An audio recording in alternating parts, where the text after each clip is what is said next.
Hello, welcome to our very first podcasts called The Only Way is Ethics. The Only Way is Ethics. That was Mark's idea. It's such a clever And if we could play the music from Only Way is Essex. It's such a clever play on words. I'm so proud of you. Well, do you remember there used to be a series on TV presented by Miriam Stoppard, was it? Heart of the Matter.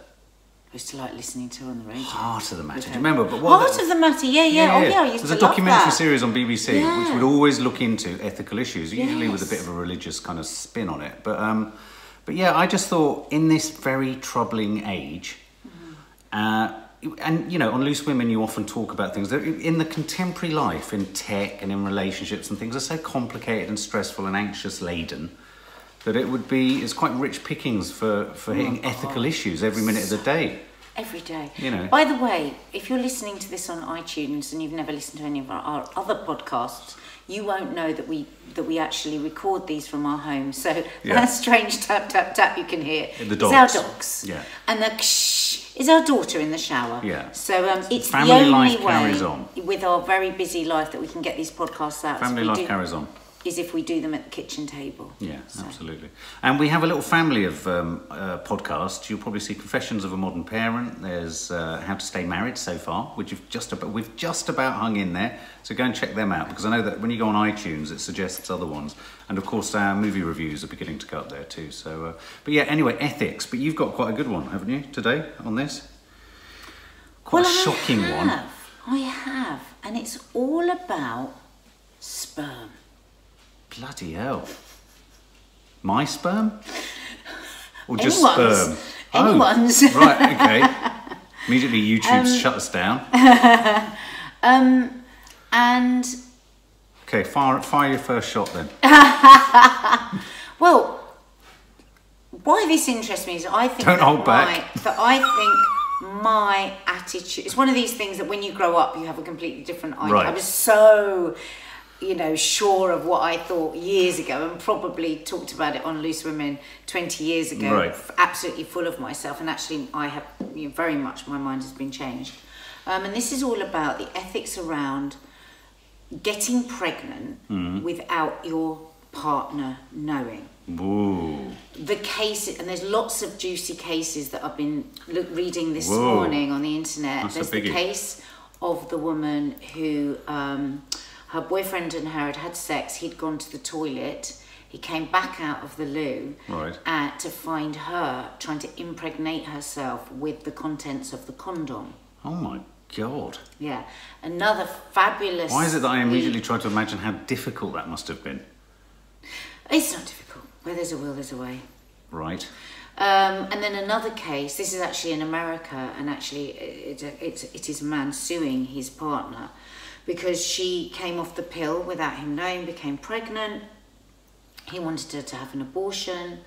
And basically, in court, in America, once you have ejaculated, that sperm is then a gift. Oh, right.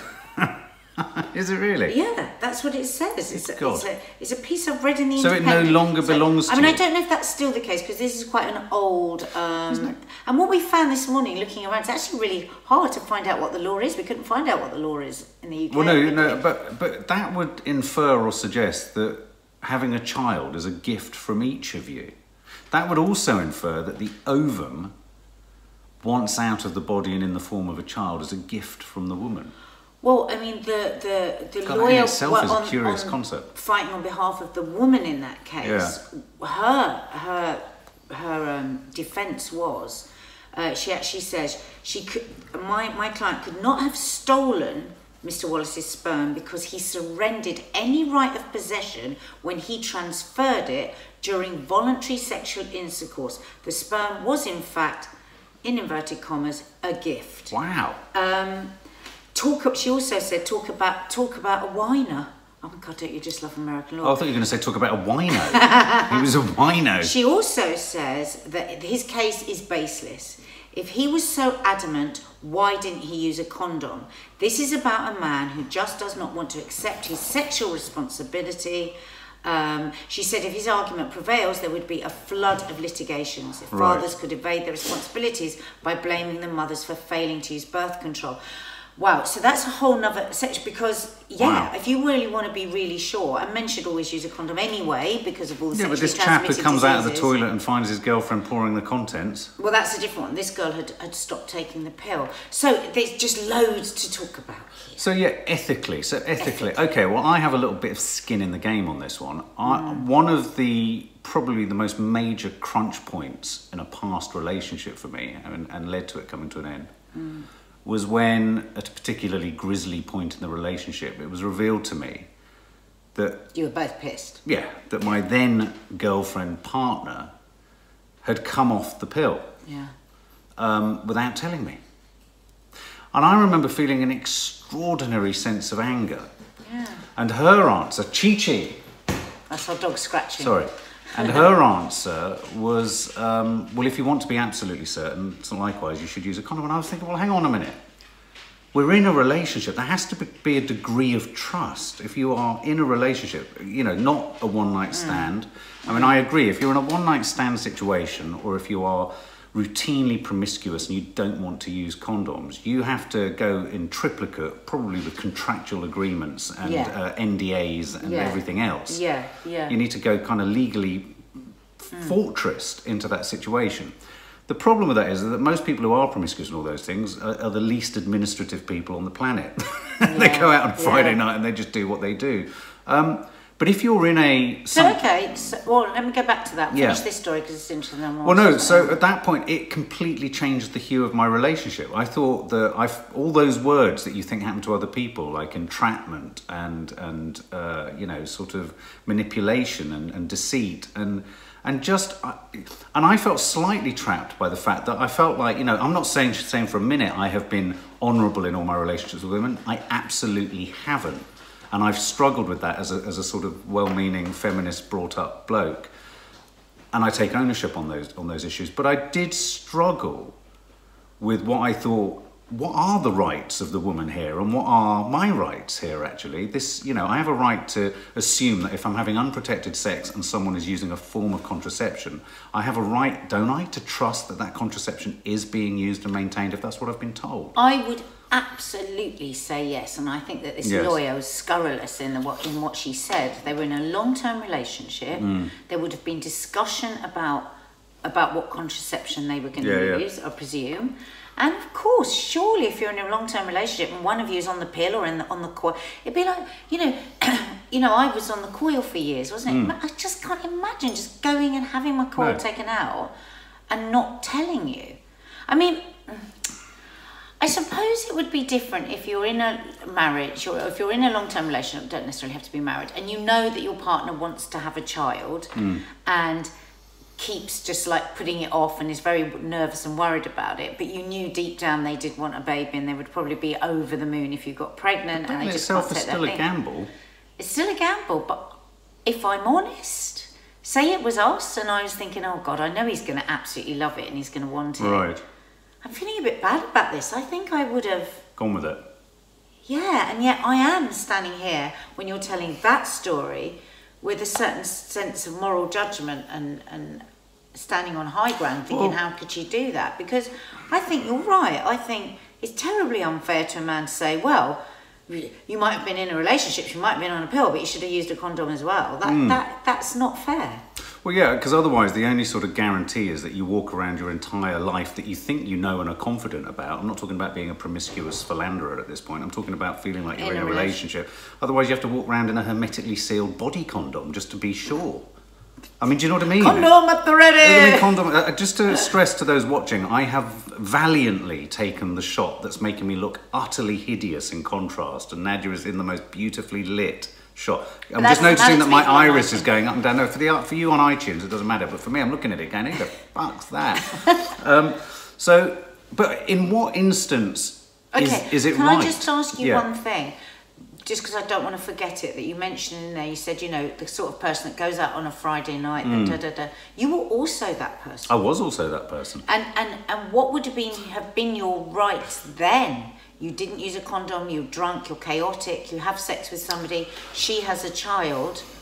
is she wrong to have that child? Well, isn't that where this kind of ethical conversation starts to get interesting?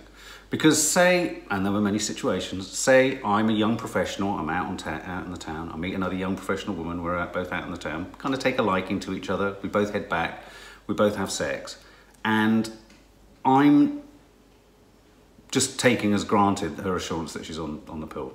No. No. Okay, so you're say, already wrong. No, but say that's what I've done. Yeah. But she said she is. Yeah. But she's not, because on that evening she's thinking, you know what, I'm shipping for sperm here. Yeah. And which is good, because there are articles out there about what I would like to call the sperm raider. It's every man come out on purpose to get pregnant. As the sperm raider, that's called something, isn't it? It's like almost the title of a film. Well, I'm sure lots of other men, any men watching us, I don't think any men do watch us, but if any sort of men that do watch us, it's every man's worst nightmare. But not bad enough that they'd put a condom on. No, and to this day, if I'm brutally honest, I couldn't guarantee that there wouldn't be a knock on the door.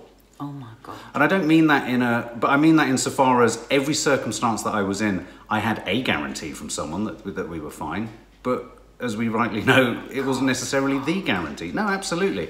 And that isn't something I'm proud of. But well, I remember when I was working with you, we were on location, and you went off with this girl, and you were drunk, and you didn't remember 2 days later that you'd been off with her. Right. Okay. Well, that's another story. No, but you did. But in that circumstance, yeah, no, absolutely. Where would that girl stand if she had No. sperm raided you? No, but because I know. Well, let's not forget, it's the gift that keeps on giving. What? Sperm. Mark, don't be disgusting. No, but that's what they said, isn't it? It's a gift. Yeah. Legally, it's a gift. Yeah. No, but at that point, if a woman is going out on a night out and she's scoring sperm raiding, for want of a better expression, from some muppet like me, and I'm not to know anymore, I'm none the wiser, I'm presuming, is the ethical question in this, is that necessarily wrong? Yeah, this is the question. What is right? the ethical question that we're rubbing up against? I've gone to have a fertility test. I have a couple of eggs left. Shit. Right? Yeah, I'm already stressed. I'm not a bad person, no, but it's been my life stream to have a child. Okay, just put yourself in that position. We're not talking about some nasty, malicious intent. This is a person desperate for a baby, right? She goes out, this woman, to a club, meets a guy like you. Really nice looking, can dance. Yeah, nice looking, can dance. Looks It's got a problem with alcohol. Let me finish. Yeah. It's got a problem with alcohol. Right. And is up for a night. Doesn't really care. Yeah. The girl's told him that she's on the pill. What does it matter? He wants to get his end away. He's a good time. Right? Boy. Yeah. She knows what she's doing. She stayed a little more sober because she wants a baby. He seems like a really nice guy. He's an intelligent guy. He's good looking. This could be a father for my baby. She has sex. He has a great time. She doesn't really. She just wants a baby. He buggers off. You never know. She might. She might. He buggers off. She gets that long for child. And of course, I'm being a little facetious here because I'm setting up the woman as the perfect person. Sure. Because I think that that's a more difficult argument. She has that baby. Right. 20 years ago, I would have said, good on her. Yeah. So what? So what? He doesn't know. Let's just pause. 20 years ago. You run through and I'll do an edit, darling. We're just going to edit because Maddie's coming from the bathroom. All right, sweet. So 20 years ago. 20 years ago, I would have said, it's a little bit dodge, but my God, my heart was breaking for her. I'm in a similar position. You know, I'm getting older now. I'm kind of realising that I probably won't have any children. I get what she did. Would you have considered it yourself? No, absolutely not. Because when I was getting older and thinking, I was thinking, oh, maybe I'm not having children. Because for me, it has never been a desire of mine to have a child on my own. Sure. So it's child for child's sake. No. I always just wanted a child with somebody else. So I was more, I'm not, because I've been with plenty of partners before that had all said, let's have a baby, let's have, and I said no, because they had to be the right person. So, but just because I wouldn't have done that, I just, you know, I always took, 20 years ago, I only ever saw anything from a woman's perspective. Right. Totally, ignorantly, one track, blinkered. I'm a woman's woman, and I was just whipped. And I had, in a way, I was a really, really sexist woman. I was a very sexist woman. I didn't really connect men and feelings. I was a real madam when it came to men. Whereas my girlfriends was just like every single emotion they had. You know what? One of the things that really changed me in that was you and, well, growing up, but also seeing the pain and anguish and agony that you had, first in not knowing your father, and second, being estranged from your daughters because of the archaic laws on access, i.e. the man is always guilty until proven innocent. And it just really started to change. I thought, my God, I actually felt ashamed at the weight of my sexist attitudes towards men and fatherhood and all of that. So, and also the desperate need, because I would also have said 20 years ago, well, the kid will be fine, they've got a great mum, they don't need to know their dad. But knowing you and knowing the anguish that you've had from not knowing your father and not having a relationship with your father, it's thrown all of that out of the bag, out of the water, out of the ship, out of the bath even. Out of the bath. Even the bed. Yeah, so it's really difficult for me now. So, because I've seen the pain of the childless woman. Yeah. And I'm seeing the pain of the estranged father. But if the man, yeah, I mean, but let's go back to the hypothetical of me out clubbing with the woman that you've just described, who's had a mediocre fun night with me, but has got what she wants. She, to all intents and purposes, if she was to go off and live her life and have that child, no one's necessarily any the wiser, are they? I mean, no. You know, and to that extent. Now, I can see that that becomes quite a compelling argument. Well, if nobody knows, nobody needs to know. Yeah. But, and this is a huge but, I'm going to just scroll back a little bit. And I suppose also what you've got to add to that, and the man has behaved irresponsibly. Yes. Yes. So he's kind of put himself in, he's left himself vulnerable. Yes, I mean, I think any man, well, if I'm honest, I think any sexual intercourse with virtual strangers or people that you meet when you're out and alcohol's involved is dangerous on so many levels. I mean, it's dangerous not on forget the consensual side of it and what we're talking about now, but the whole consensual side, you know, it's a minefield. It's a minefield. But just scrolling back just a bit, because I could sort of see how that would be a compelling argument. And in fact, I've had female friends or female colleagues who have been in that category, who I've sensed, but haven't necessarily told me they were shopping for sperm. But there was a sort of sense, you know, our business, our industry generates a lot of very strong women who, because they're busy and they're strident and they're journalists and all that kind of stuff, almost there isn't room for the relationship required in order to sort of have the intimacy to have the children. And so I remember, I'm not going to name them obviously, but I remember one woman who when I think back, I think actually that's probably what she was doing. But I remember when I was at film school, I made a graduation film about being the child of a gay parent, and in that I've interviewed a lot of the first generation of artificially inseminated children to lesbians. All right. And there were about three of them, I think, I featured. It was all our own shared. It was way before Video Diary's self-referential documentary. It was an authored documentary. And within that, the one thread that came through was that the lesbian, what do they call, not the donor, but the recipient of the donor, the women who... Host. Yeah, the host, the lesbian in the partnership that had given birth to these artificially inseminated babies. The mother? Yeah, was fine. Yeah, but you can't just call her the mother, because in a lesbian relationship it's more complicated than that. Okay. They were absolutely fine about it. But what crept out in the testimony of these children was they weren't fine about it. Oh, God. They were proud of their parents' sexuality. They were fine with their parents' sexuality, and I think even their own, you know, they were even comfortable with their own issues around their own sexuality. But what they weren't comfortable with, and this is where I connected with them massively, was not knowing and not having the capacity to know who their father was. And I think at that point... So is there just an inherent need to know that? I think there is. I think there's a fundamental human itch. It's an existential itch. Now, I've made contact with my father on a couple of occasions. But if it's an existential itch, right, to the point where you would rather not be here than leave the question unanswered? Well, I would go so... Still got life.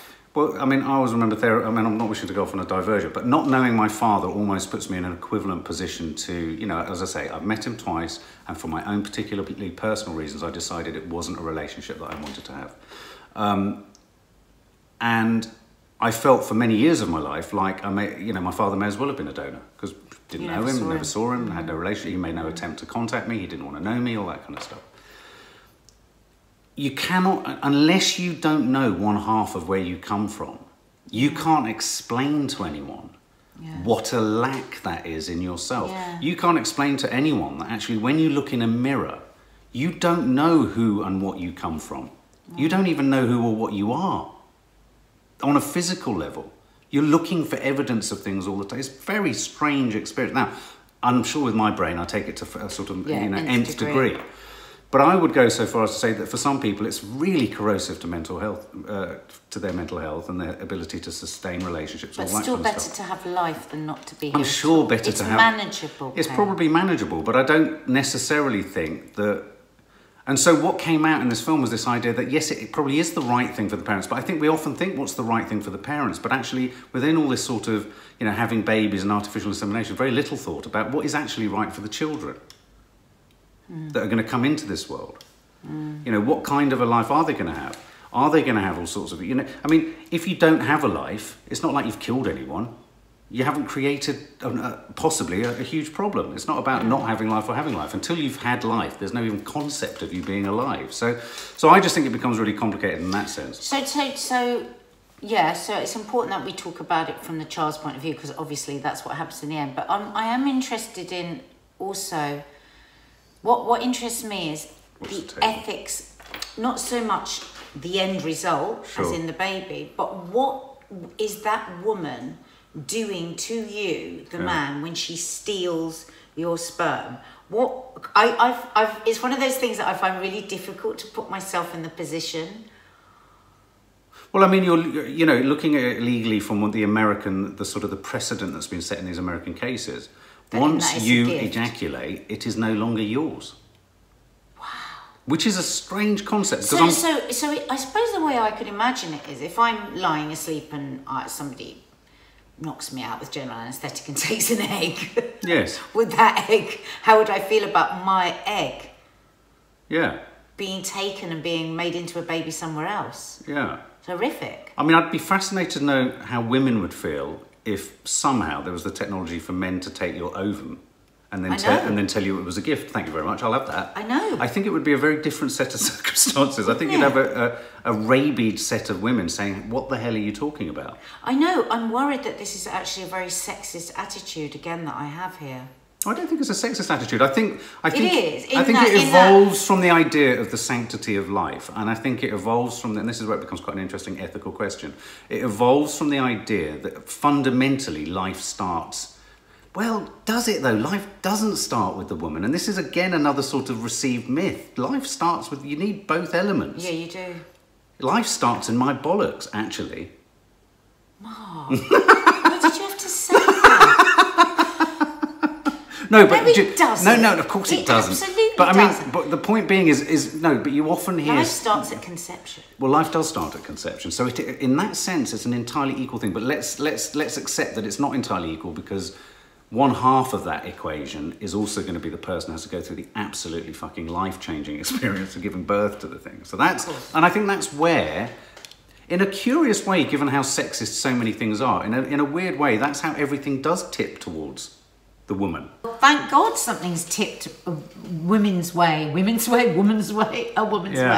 I mean, I remember when I was a kid, there was that poster in the flat which said all men are potential rapists, and I remember saying to my mum, oh, for God's sake, you know, aren't all your mum was heavy. I mean, I was only about 8. Aren't all men? I didn't even know what potential meant, but doesn't that mean all people could be killers too? You know, it's like, it doesn't really mean anything. So you could argue, you know, aren't all, you know, you don't want to encourage men. Should men think that all women are potential sperm raiders, or, you know, I mean, otherwise you're going to sort of have to encourage all men. The only way to be certain is to go out in a hermetically sealed condom. Do you know what I mean? And so if I had I mean, I think it's more telling is that if I had a son, what would my advice be to him in terms of going out and potentially being entrapped? And it would have to be probably in this day and age is make sure you're entirely covered in not latex, that's wrong, entirely covered in, what's Durex? What's it made of? Latex. It's not latex. Rubber. That is the same Make thing. sure you're in a human condom.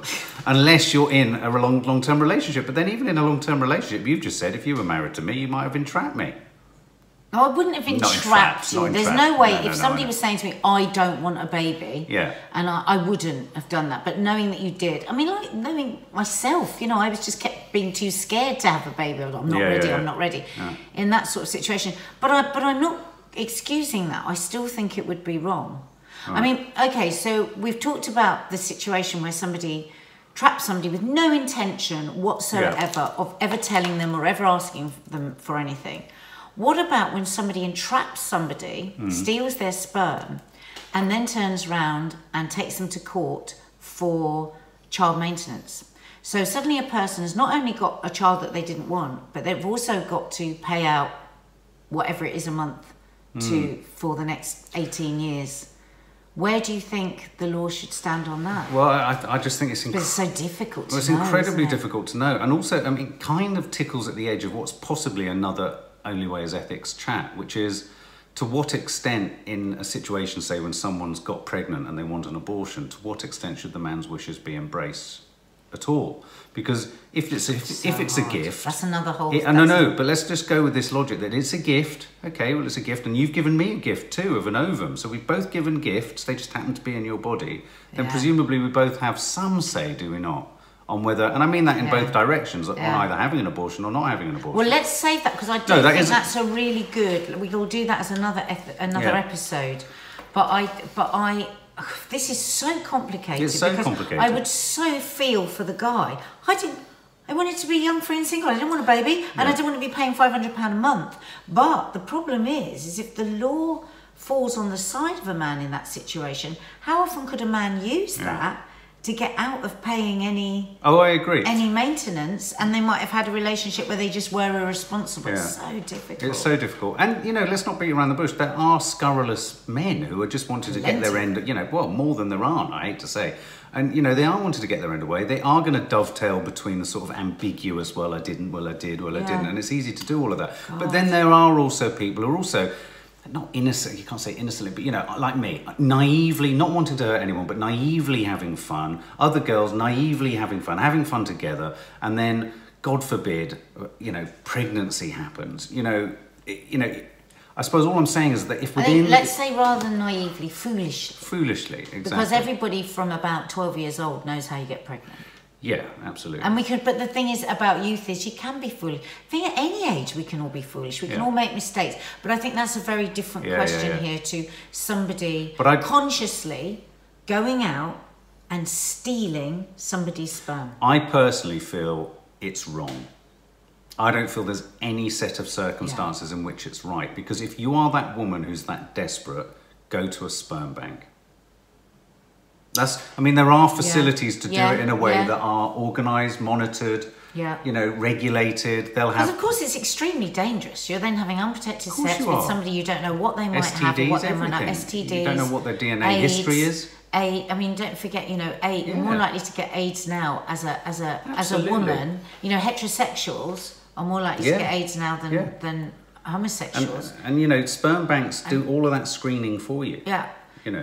So they do the screening, So that would be my advice. I think if you, if you're a bloke who finds... money. I suppose that's why sometimes people are going to do it. Yeah, I guess so. That all costs money. But what do you guys think? Is there ever a set of circumstances in which it's right? And I think you're getting the tone of what this Only Way is Ethics is going to be like, which is... We're probably never going to have any answers. We're going to bumble way through. We want to start conversations. And we'll also try and be as honest as we can, bringing in our own experiences, and as Mark has, today, which is... But throw up some of your own... don't throw up, because that would be messy and it would go all over your keypad. But throw up some thoughts and ideas for your own ethics. I mean, I think we've already stumbled across one around abortion and that sort of thing. But, you know, things like euthanasia. And, you know, an interesting conversation we had the other day was about whether you should control the number of children that people have. Is it irresponsible to have more? Should some people be disallowed from having more than one child? You know, they say that kind of stuff. Say it's one of the biggest. I mean, we keep talking about cows. Emissions. Yeah, we need to think about the amount of people on the planet. But anyway, we can stop going into it. Can I just say, I feel a bit sorry for cows. They're getting it in the neck or in the udder, when in fact we're producing far more of us. We're the biggest carbon fuel. Yeah, the poor cows. Anyway, only way is ethics. Thank you for joining us. Subscribe, like, do whatever. Put lots of comments. And we'll read them. Yeah, and if you're listening to us on iTunes, really do give our other podcasts a listen. How to Stay Married So Far, the Popcorn Junkies Movie Club, and our Confessions of a Modern Parent. We're really starting to get our groove a bit with that now. I think we were a bit scared with it at the beginning because it looks like it's gaining traction with you guys really as well, which is nice. And I think there's so many of us out there struggling. Again, we're only coming from it from the angle of two parents struggling to find the right answers, not with advice. So thanks for joining us as ever. And if you are listening to us on iTunes, you can pop over to YouTube and see how awful Mark looks in that light and how fabulous I look in this one. Look at this light, it's just horrendous.